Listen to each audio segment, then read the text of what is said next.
습니다. 인간의 생사 화복을 임으로 주장하시는 아버지 우리 하나님, 하나님의 크신 은혜와 사랑을 감사드립니다. 이렇게 무더위 속에 또 코로나19로 말미암아 어지럽고 혼탁한 환경 속에 저희들을 또 예배 자리로 불러주신 것 감사를 드립니다. 이 귀한 예배가 하나님이 받으시는 예배가 되고 하나님께 영광 돌리는 예배가 되도록 도우시고 역사하여 주시옵소서. 예수님의 이름으로 기도하옵나이다. 아멘. 할렐루야. 참 무더위에 건강하시죠?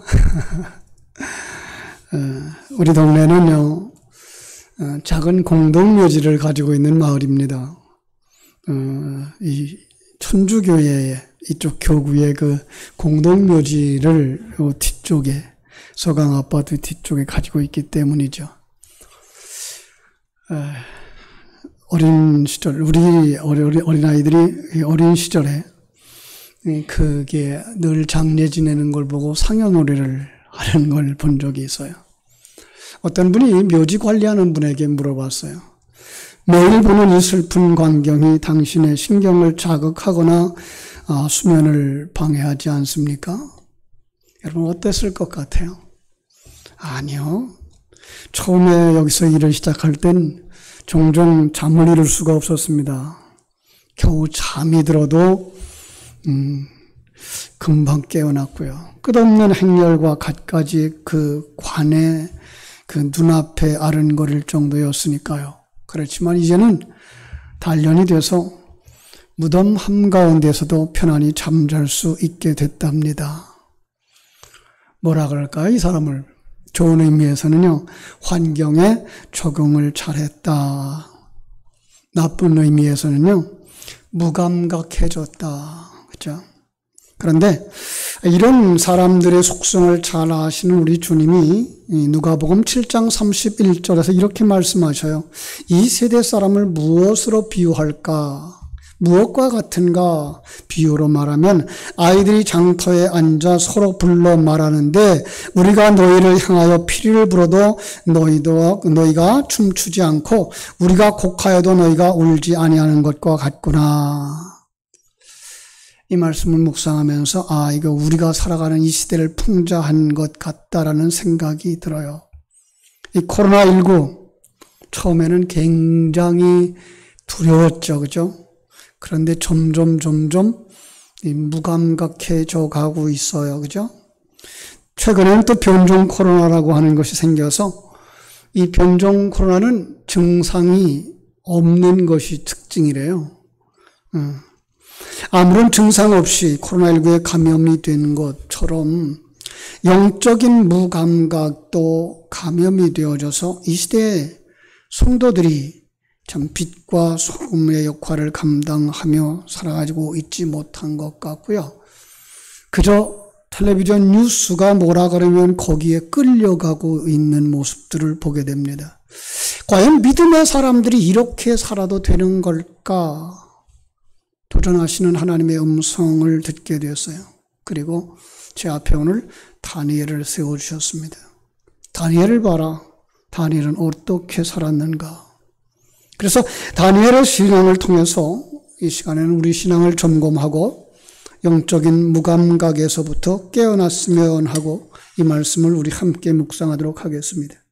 이 다니엘은요, 유대 나라가 바벨론에 망할 때 바벨론으로 포로를 잡혀온 사람입니다.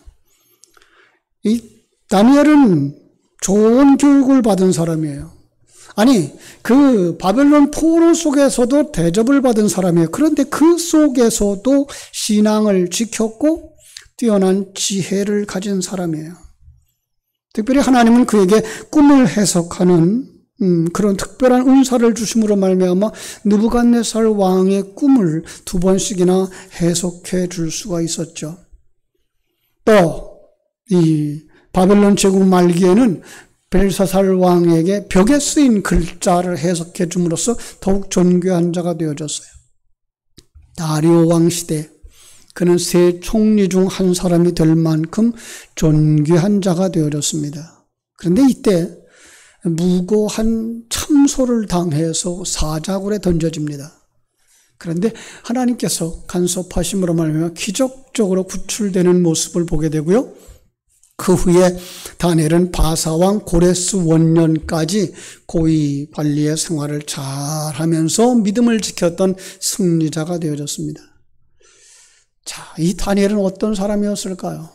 저는 여기서 세 가지 대지를 잡았어요. 첫째는 하늘 생명을 가진 사람은 뜻을 정한 사람이었다라는 거예요. 우리 함께 외칠까요? 하늘 생명 가진 사람은 뜻을 정한 사람이다. 다니엘은요, 믿음의 사람이에요. 그것은 뜻을 정한 사람이에요. 그 뜻을 정했던 특별한 상황이 언제 벌어지는가 하면은, 이 바벨론에 포로를 잡혀갔는데요. 거기 때 한 5만 명가량이나 포로로 잡혀갔어요. 5만 명 유대인들을 어떻게 관리할까? 이 지혜로웠던 느부갓네살은요, 그들 가운데서 지혜로운 소년들을 잘 가르쳐서 바벨론이라고 하는 나라 안에 일을 맡기는 것을 좋겠다 생각했고, 그 중에서 10명을 뽑았는데 그 중에 다니엘이 들어갔고 사드락, 메삭, 아벳느고, 이 다니엘의 세 친구가 있었던 것이죠. 그들이 거기서 학문을 배우고 말을 배우고 왕궁의 그 법도를 지키면서 살게 했죠. 자, 그런데 그들에게 아주 위험한 시험이 하나 걸렸어요. 그들이 왕궁에서 먹는 음식과 왕이 마시는 포도주를 마시게 했던 거예요. 그런데 다니엘과 이 세 친구는요, 이걸 거절하는 거예요. 다니엘서에 보면은 그것을 거절하기로 뜻을 정하였다. 왜 그랬을까요? 무엇을 먹느냐는 굉장히 중요하죠. 그렇죠? 지금 요즘 시대의 사람들이 뭐 웰빙 그러면서 음식에 대한 그 조심들을 하고 음식을 골라 먹고 있어요. 물론 음식은 건강에 영향을 끼치죠. 그런데요, 아주 중요한 걸 저는 그 양봉하는 분들에게 가서 배웠어요. 벌을 키우는데 여왕벌이 먹는 것과 일벌이 먹는 것이 다르다는 사실이에요. 어떤 걸 먹으면 여왕벌이 되고요, 어떤 걸 먹으면 일벌이 된대요. 이걸 다니엘과 세 친구는 알았던 거예요. 왕의 음식과 포도주로 자기를 더럽히지 않겠다고 뜻을 정했다는 거죠. 예, 이스라엘 백성들이 광야에서 먹었던 것이 무엇이었는가를 그는 알았죠. 뭘 먹었어요? 새벽에 내려주시는 만나를 먹었죠. 반석에서 나오는 생수를 마셨죠. 그걸 통해서 계시해 주신 것이 무엇인지 그들은 알았어요. 먹는 양식을 따라서 천국 백성이 될 수도 있고 지옥의 존재로 전락할 수도 있다는 거예요. 여러분, 우리 깊이 있게 들어야 됩니다. 우리는 무엇을 먹느냐에 따라서 천국 백성이 될 수도 있고 지옥의 존재도 될 수도 있다는 거예요. 여기 아주 깊은 진리가 담겨 있는 거예요.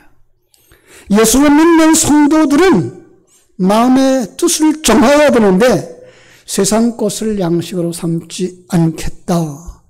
하나님의 것, 하나님 나라 양식을 사와서 천국 백성으로 완성되어서 천국으로 가야 되겠다라고 뜻을 정한 사람들, 이것이 바로 천국의 백성들인 거예요. 여러분, 우리는 어떤 걸 먹습니까? 예수의 살과 피를 먹고 마시는 사람들입니다. 다니엘의 삶이 그래서 이 땅에서, 저 유대 땅에서나 바벨론에서나 그는 뜻을 정하고 먹는 것을 아주 특별하게 구별하여서 먹어야 될 것과 먹지 말아야 될 것을 구분했던 거예요.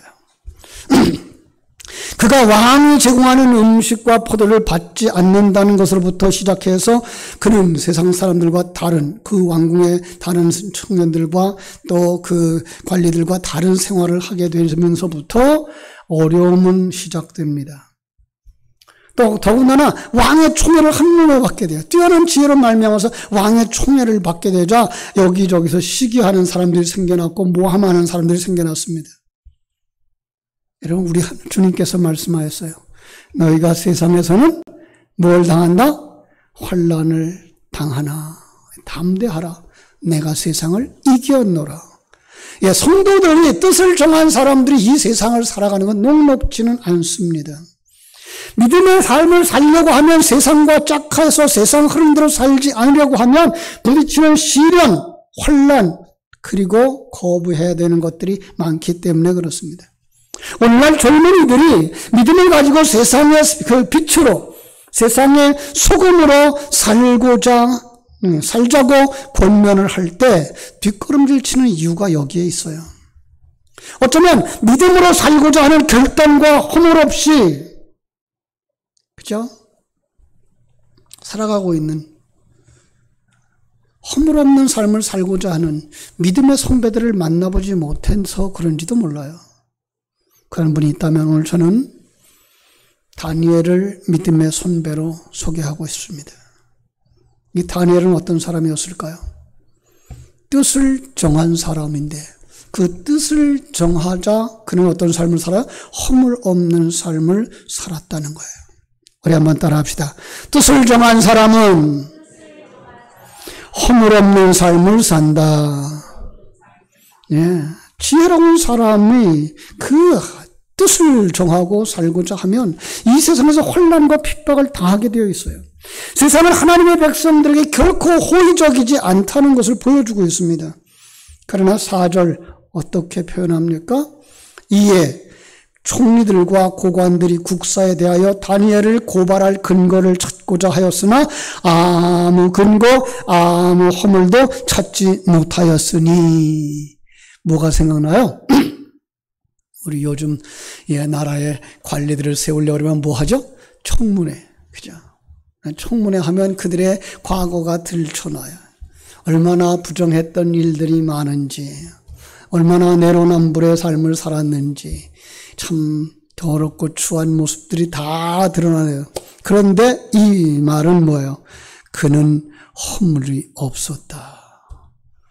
다니엘은요, 총리 대신으로 여러 나라의 여러 분야에 대해서 일도 많았을 거예요. 수많은 사람 거느리고 수많은 사람을 대했을 거예요. 그런데 여러 가지 일에서 수많은 사람들을 대하는 가운데에서 아무 틈을 주지 않았다는 거예요.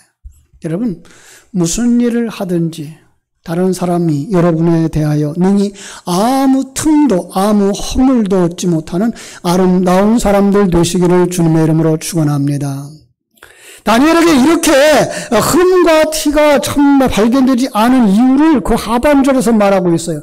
이는 그가 충성되어 아무 그릇됨도 없고 아무 허물도 없음이었더라. 그가 충성되었기 때문이라는 거예요. 다니엘은 충성된 사람이었습니다. 겉으로는 충성하는 척하고 뒤로 돌아서면 불평하는 이런 사람이 아니었어요. 겉과 속이 변함없는 사람. 그는 하나님을 아는 사람이었고 하나님이 세운 지도자를 아는 사람이었어요. 두 번째로 그는 아무 그릇함도 없었다. 모든 일에 정직했다. 뇌물을 받고 안 될 일을 눈 감아 준다거나 바로 될 일도 질질 끌게 되어서는 안 된다는 사실을 알았던 거예요. 공명정대하게 사실 없이 정직하게 일을 처리했다는 거예요. 그러니까 그에게 뭐가 없어요? 아무 허물도 없음이었더라. 원문은 그렇게 이야기해요. 성실했다, 게으르지 아니했다라는 거예요. 자기가 맡은 일에 대해서 꾀를 부리지 않고, 전에도 한번 그런 얘기를 했습니다마는 마라톤 선수가 42.195km를 뛰죠. 2시간을 뛰고도 2시간 반 정도 걸려요. 그죠? 우리들은 뛰면 아마 서너 시간은 걸릴 거예요. 얼마나 빠르게 뛰는데 그 최선을 다하고 나서 꼬린 지점을 통과한 다음에도 펄쩍펄쩍 힘이 남아서 뛰는 사람은 가짜라는 거죠. 얼마큼 뛰어야 돼요? 42.195km를 딱 꼬린한 지점에서 그는 더 이상 뛸 힘이 없을 정도로 최선을 다하는 경기, 그게 뭐예요? 충성이라는 거죠. 그죠? 다니엘은 그런 삶을 살았어요. 뜻을 정한 사람, 믿음의 사람은 허물 없는 삶을 산다는 아름다운 본이 아닐 수가 없습니다. 오늘 말씀을 통해서 무엇이 세상의 빛이며 무엇이 세상의 소금의 삶인가를 보여주고 있어요. 다니엘은 맡겨진 일에 충성하는 삶이었고요. 아무 그릇함도 허물도 없는 사람을 살았습니다. 여러분, 그러면 사람들의 존경을 받을 만하지 않습니까? 그러면 같이 일하는 총리들도 뜻을 모아서 왕에게 충성하며 나라를 건강하게 세우고자 했지만 더 얼마나 좋았겠어요. 그런데 그렇지 않아요, 세상은. 다니엘에게 허물을 찾지 못한 총리와 방백들이 드디어 다니엘의 믿음 생활에서 허물을 찾으려고 도전을 합니다. 결국 그들은 다리오 왕에 가서 한 가지 금령을 정합니다. 앞으로 30일간 누구든지 왕 외에 어떤 신에게나 사람에게든지 기도하면 사자굴에 던져 넣자라는 거예요. 근데 왕이 왜 여기에 따라갔을까요? 이게 아마 사람일지도 몰라요. 명예욕이겠죠. 한시적이지만 30일 동안 왕 외에 누구든지 어떤 신에게든지 절하거나 기도하면 안 된다고 하는, 그래서 아무 생각도 없이 도장을 찍었어요. 모든 백성이 왕을 두려워하고 존경한다는데 싫어할 왕이 없었을 거예요. 왕의 큰 실수죠. 그러므로 우리가 어떤 일을 행할 때, 어떤 일을 결정할 때 심사숙고해야 되는 것을 배워야 합니다. 성급하면 일을 그리칠 수 있고 낭패를 볼 수 있습니다. 지금 다리오 왕이 그런 꼴이 되었고요. 그런 실수로 다니엘은 위기를 만나게 되어졌습니다. 여기서 세 번째 대지를 전해드립니다. 허물 없는 삶은 그를 승리자로 세웠다. 우리 한번 따라합시다. 허물 없는 삶은 마침내 승리한다. 예, 왕의 조수가 공포된 것을 아는 다니엘은 누구를 원망하지도 않았습니다. 왕을 찾아가서 따지지도 않았어요. 왕을 찾아가서 왜 왕은 이 어리석은 일을 결정했느냐라고 참으로 따지고 결책망할 만도 한데 그러하지 않았어요. 곧바로 그는 집으로 돌아가 하나님께 기도드렸습니다. 다니엘은 이 싸움이 영적인 싸움인 것을 알았던 사람이에요. 그래서 곧바로 그는 사람이 아니라 하나님 앞에 나아갔던 것입니다. 영적 싸움은 앞에서는 권력의 문제로 싸우는 것 같고, 환경의 문제로 싸우는 것 같고, 물질의 문제를 가지고 나오는 것 같지만 그 배후에는 누가 있어요? 사단이 있어요. 대적자들은 다니엘이 믿고 있는 율법을 건드린 거예요. 하나님의 말씀을 건드린 거예요. 원수들은 눈에 보이는 다니엘만 제거하면 자기들이 승리할 거라고 생각을 했지만 그 일은 어떤 일이에요? 하나님 앞에 도전장을 낸 거예요. 이것이 영적 싸움의 실체입니다. 여러분, 지금 우리는 이런 현실 속에 살고 있다는 생각을 하지 않나요? 지금 현 정부가 하는 일에 대해서 교회가 요즘 반대 의견을 내고 있는 분들이 있어요. 코로나19를 정치에 사용해서 또 이 기회를 통해서 물질로 사람들과 정신세계를 흔들어 놓는다는 거예요. 이번에도 또 뭐 돈 준다네요? 참으로 사람들 물질에 약해요. 거기에 끌려가요. 그런가 하면 교회가 드리는 예배를 편향적으로 회방하고 있어요. 여러분, 극장에 가면은요, 의자 하나만 남겨놓고 그 다음 의자에 앉아요. 그래서 꽉 차서 구경을 해요. 그런데 3,000명이 들어가는 교회도 20명, 3만 명이 들어갈 수 있는 교회도 20명. 말이 됩니까? 안 되는 거죠. 그죠?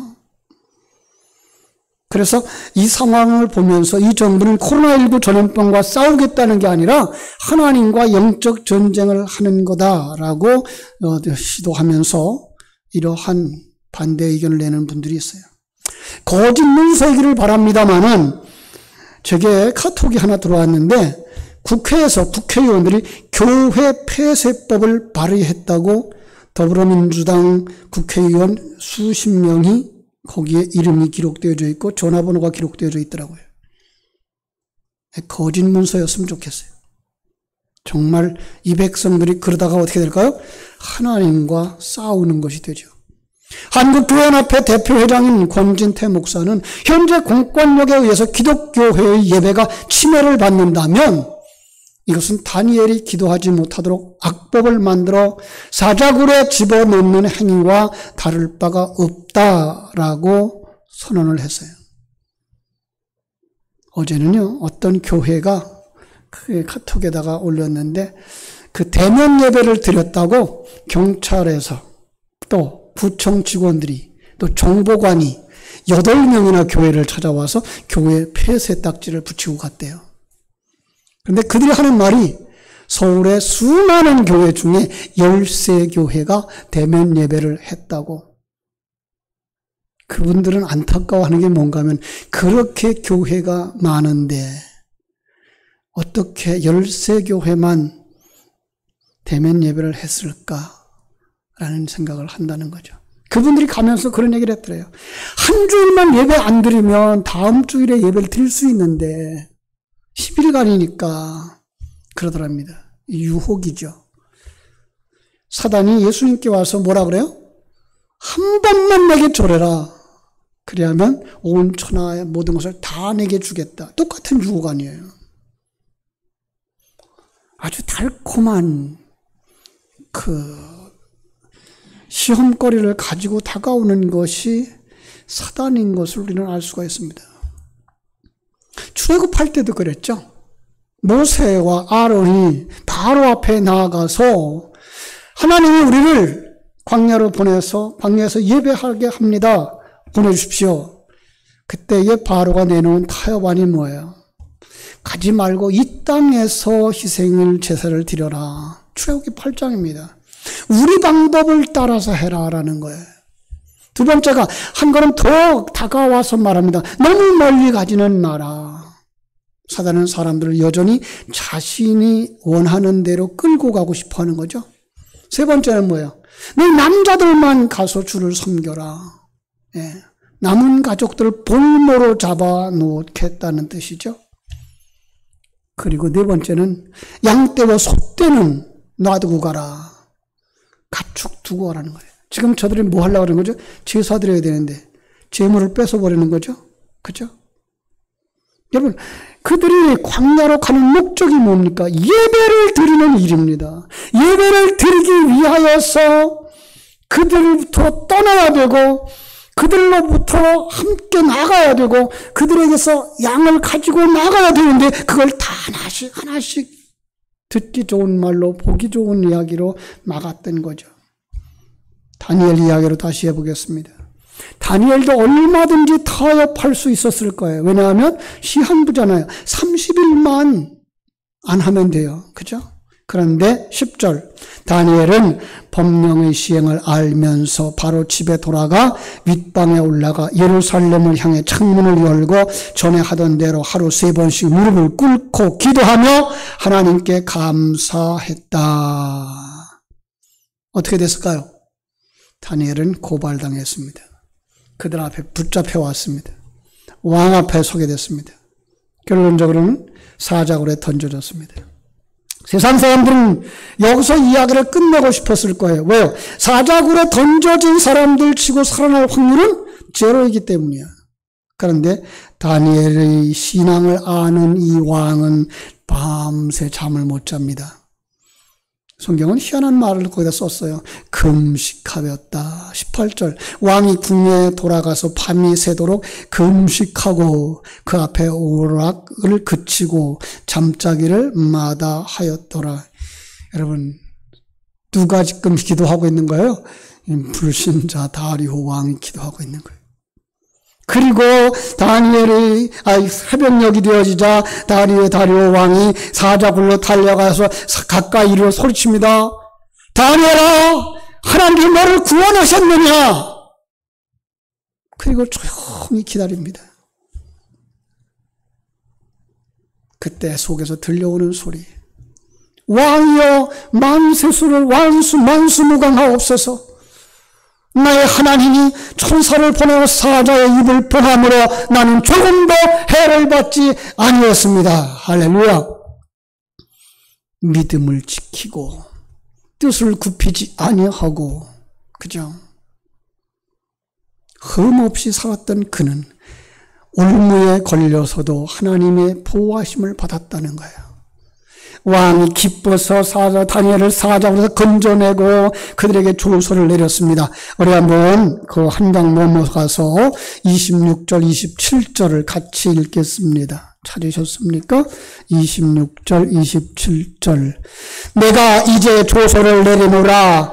내 나라 관할 아래에 있는 사람들은 다 다니엘의 하나님 앞에서 떨며 두려워할지니 그는 살아계시는 하나님이시여 영원히 변하지 아니하시며 그의 나라는 멸망하지 아니할 것이요 그의 권세는 무궁할 것이며 그는 구원도 하시며 건져내기도 하시며 하늘에서든지 땅에서든지 이적과 기사를 행하시는 이로다서 다니엘을 구원하여 사자의 입에서 벗어나게 하였더라. 아멘. 허물없는 다니엘을 하나님은 승리자로 세웠고 28절 밝힌 대로 이 다니엘이 다리오 왕의 시대와 바사 사람 고레스 왕의 시대에 형통하였더라. 여러분, 그는 승리의 삶을 살았던 겁니다. 나는 어떤 신앙을 가지고 있습니까?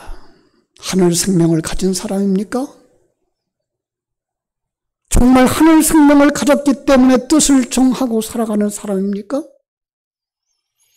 뜻을 정하고 하나님 앞에서 사는 사람이기 때문에 흠과 티가 없어 다른 사람에게 흠 잡힐 일이 없는 사람입니까? 그 사람에게 하나님 주시는 결과가 무엇입니까? 반드시 승리하게 하시는 것입니다. 세상적인 승리 아닙니다. 세상적인 보상이 아닙니다. 영원한 하나님의 나라에 들어가서 주님과 함께 영생복락을 누리는 승리자가 되는데 여러분 모두 그 자리에 들어가게 되기를 주님의 이름으로 축원합니다. 기도하겠습니다.